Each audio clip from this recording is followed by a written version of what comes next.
Brock, just what have these last few weeks been like, just since the SEC championship game, as far as getting ready for Ohio State?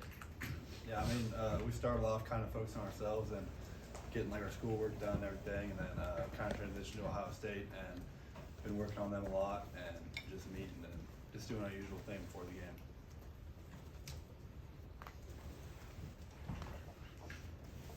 Well, give me an example. You know, when you're preparing to play a team, you know, for the first time, seeing for the first time, how much time do you spend, like, you know, watching over your iPad, watching film on them, watching what they do? And when you go home, you still find yourself kind of, you know, trying to pick out little things. Kind of what's the routine like for you? Yeah, I mean, we have a decent amount of time here, like right now, just because, I mean, there's no school, so we have a little more time. But I mean, it also helps having, like, obviously more time before the game too. Like, usually we only have a week, and I mean, right now we have like 3 weeks, so that helps. What are your initial impressions of Lawson and Pierce so far, and how they've integrated themselves and gotten into practice and everything? Yeah, I mean, Lawson's the only one here right now, but he's been doing good. Just working some scout team reps, and working with the threes a little bit. So he's been doing good.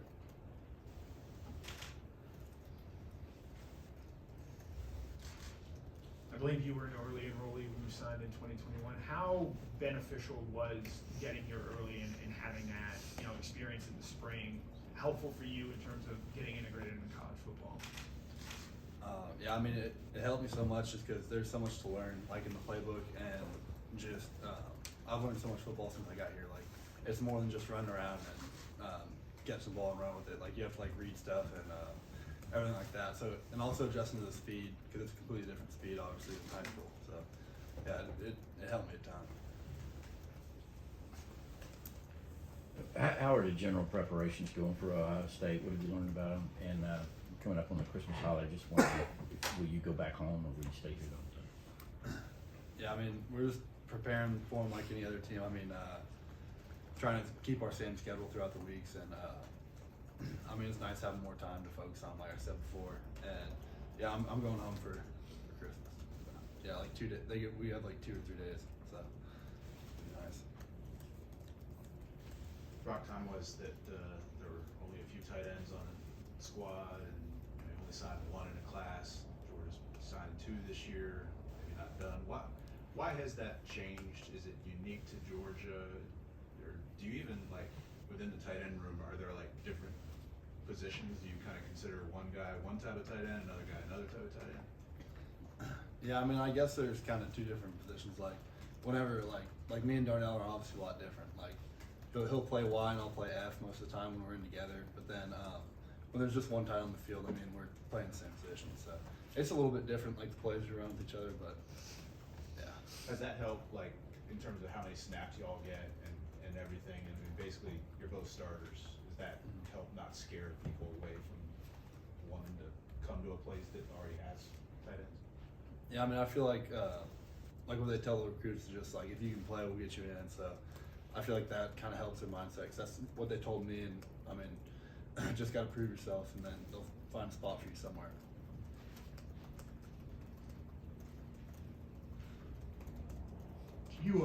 It seems that Stetson rises to his best in the biggest games, including his streak of postseason games. What do you see in Stetson, and how he has thrived in this situation? Yeah, I mean, obviously he's shown up big, and that comes through all the preparation that we do. And I mean, it's just like kind of his personality to just show up in these bigger games and be able to perform on the biggest stages.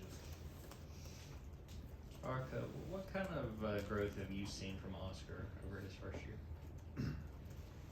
Yeah, I mean, obviously he's going to grow a ton. I mean, he's doing great. He's a lot better.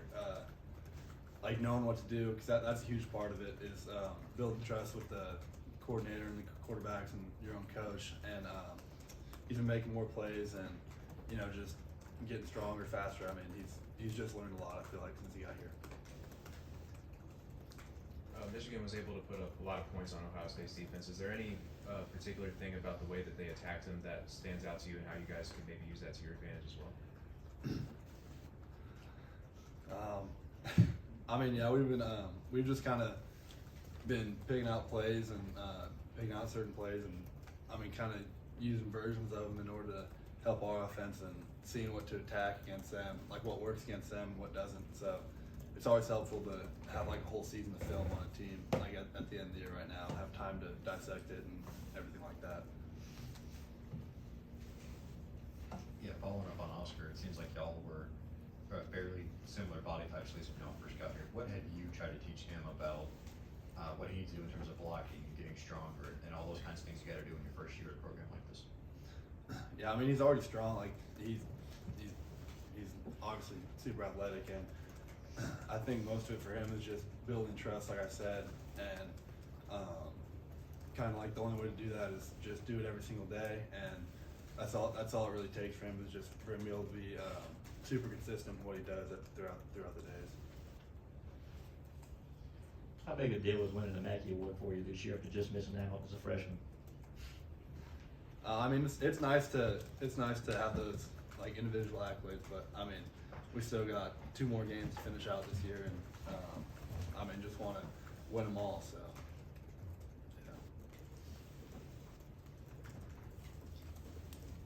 yeah. Obviously, as a player, you're involved in recruiting where you have to host recruits and stuff. But you know, just personally, how much do you guys in the locker room follow what's going on in recruiting? Do you keep up? Are you on your phone trying to see if whether that guy ended up signing with you or Alabama? Yeah, I think for me, it's I kind of follow like who's getting recruited in the tight end room, and kind of like connect with them. And I mean, I don't pay too much attention, honestly, to the other positions really, but I'm sure the other guys do to their position. But I mean, whenever I see them get posted like on signing day, I'll go click on their profile and everything, check them out. So. Brock, what would be your advice to the freshmen coming in at tight end, just sort of what they can expect and sort of the standard that they're coming into? Yeah, I mean, just has to just show up every day, consistent. Like just be consistent with everything you do, and just kind of prove to everyone that you can do your job day in and day out, and just play football, and they'll find a spot for you. Tight end is not the only position where you guys have depth. We see players bracketed at wide receiver, at running back, and what has that depth meant for you guys through the season, and how does it translate into the competition that you guys have on the practice field to earn the playing time? Yeah, I mean, I think the depth obviously helps. Like, I mean, if someone goes down, we'll have someone right there backing them up, and I think there's like kind of like a friendly competition, or not really. I don't know about friendly, but there's like a mutual competition between everyone, and competing for spots, and that just extra competition makes everyone that much better. So it definitely helps out in the practice field too. Brock, can you just reflect on, you know, this being signing day, on your signing day, and I guess just the leap of faith, I mean, to come all the way across the country and buy into Georgia. What, you know, looking back, what was that faith, and was there any remaining doubts when you got here? Did it take a little time to realize that this was the move? Yeah, I mean, I definitely have some doubts. Like, especially when I first got here, I kind of, I'd like call my mom and be like, hey, I don't know. Like, it's hard because I mean, just completely different change, and I mean, once I got used to the change and everything, it was all good and exactly where I wanted to be. So. What helped you get settled? What would you say, you know, helped you turn that corner? I'd say just like getting closer with certain people, and making more friends and everything, and I mean, just kind of like finding my spot, like here at football, and also like just getting my groove in school and everything. It's having that same routine. Got time for one more question? What's your favorite Christmas tradition that you're most looking forward to with your family? I'd say we always have Christmas Eve dinner, and that's always nice just to see everyone again. Cause I mean, I don't get to see them very much right now, so it's always good to see my grandparents and my aunt and my uncle, hopefully. So. Any particular food that you're looking forward to at that dinner? Or? Prime rib. Thank you, Brock. Yep. Thanks, Brock.